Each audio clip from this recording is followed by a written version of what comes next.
Hi everyone, it's Jonny Enoch here, and today's video is called A Guide to Having Fun with Jehovah's Witnesses and Their Occult Origins. I've also written an article about this, and you can find a link to it in the description down below.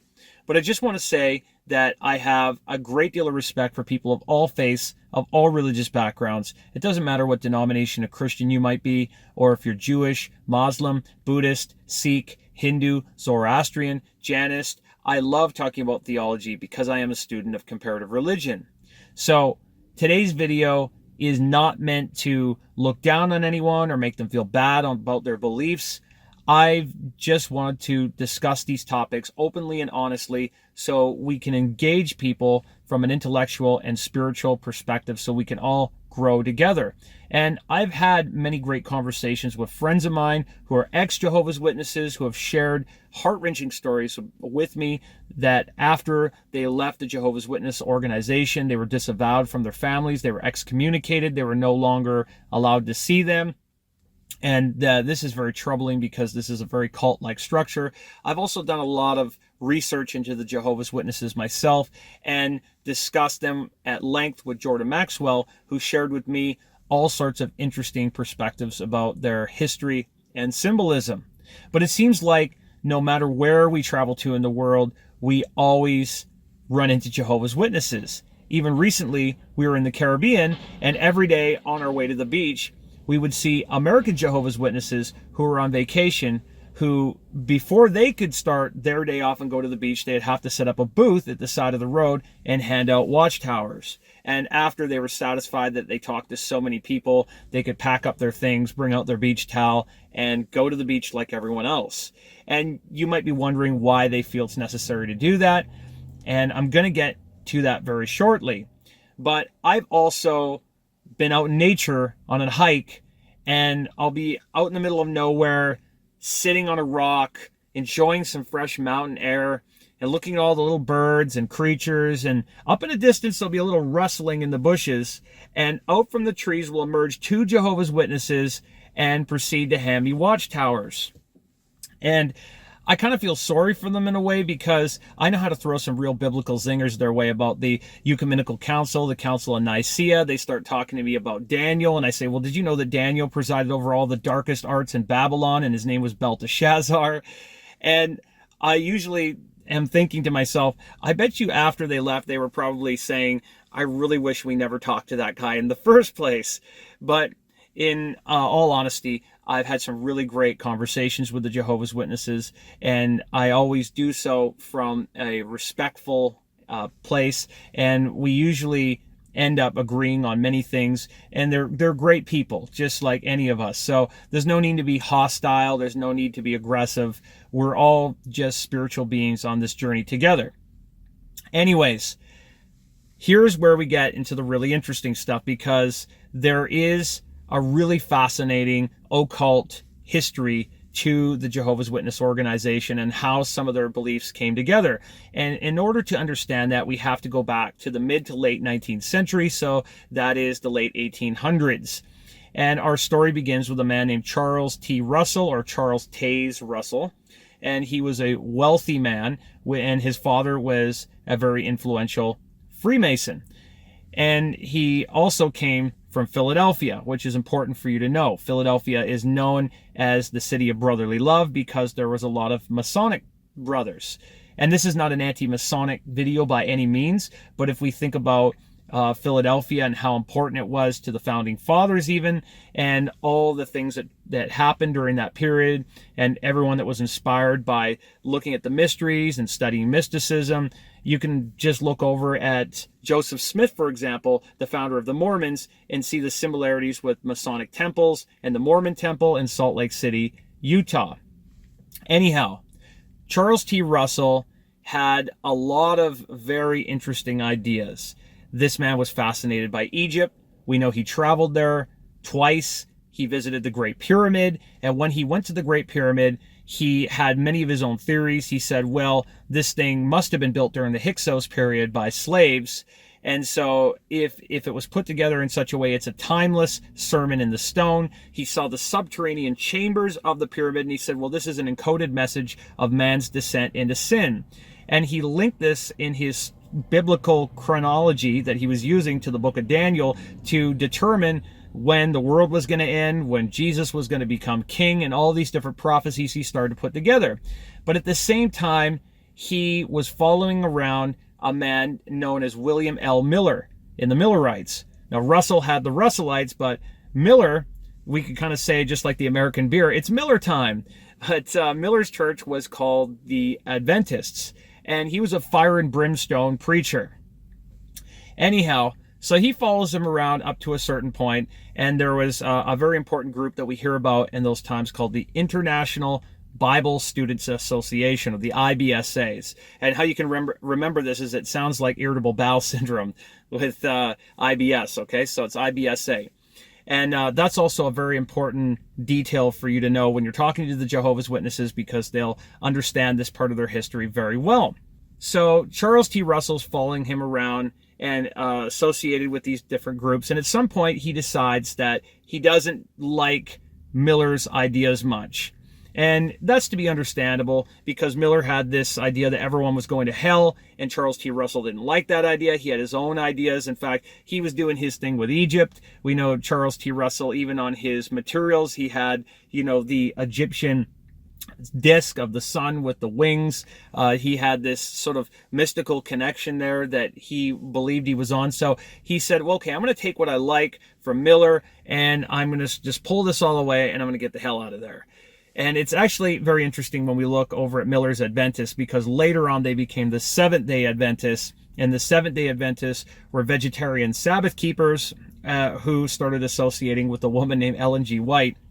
And many of you have probably heard of her, where she was having all sorts of controversial affairs. She practiced automatic writing. There were stories about her lifting giant rocks over her head with superhuman strength.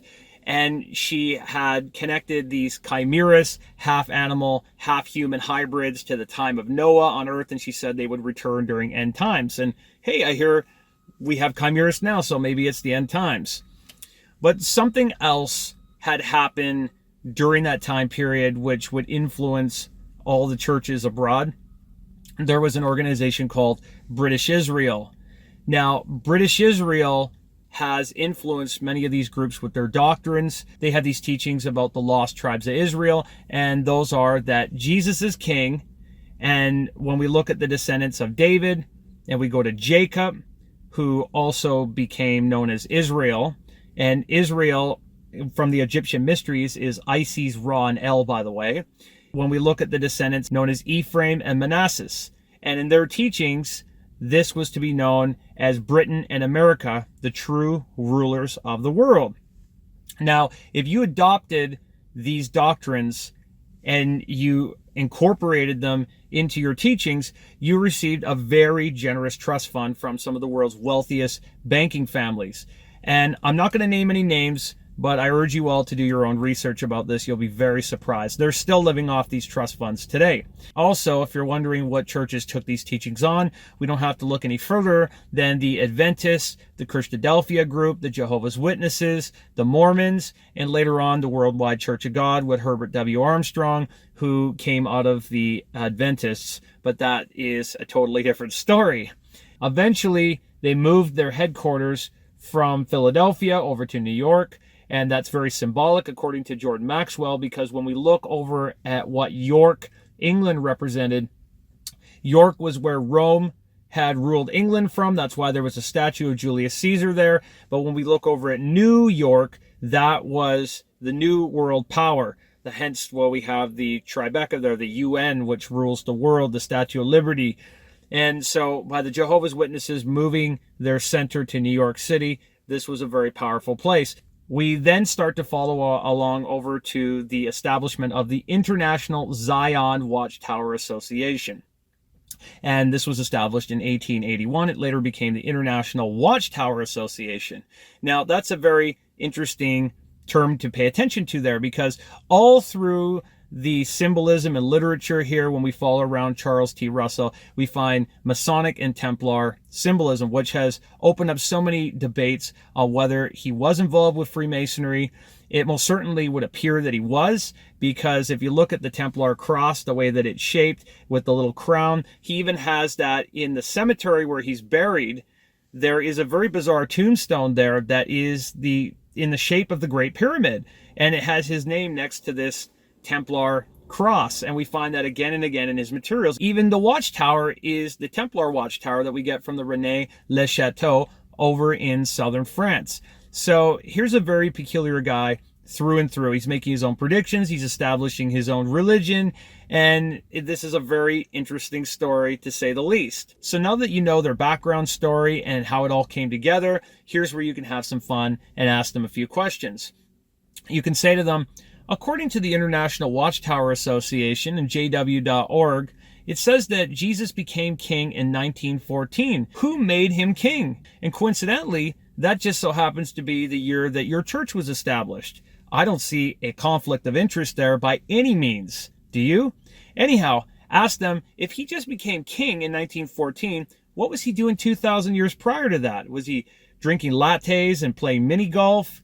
So when you ask them that, they will start scrambling for Bible verses. They'll look at all different parts of the Bible and they'll flip through it and they'll try to find a verse and read it to you, but none of it will make any sense.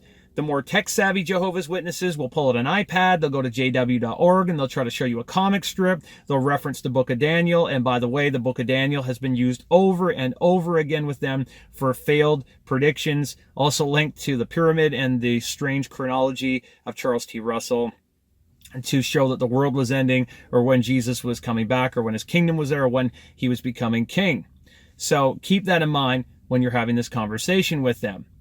And hopefully by you asking them this will open up their mind and allow them to take a closer look at this doctrine.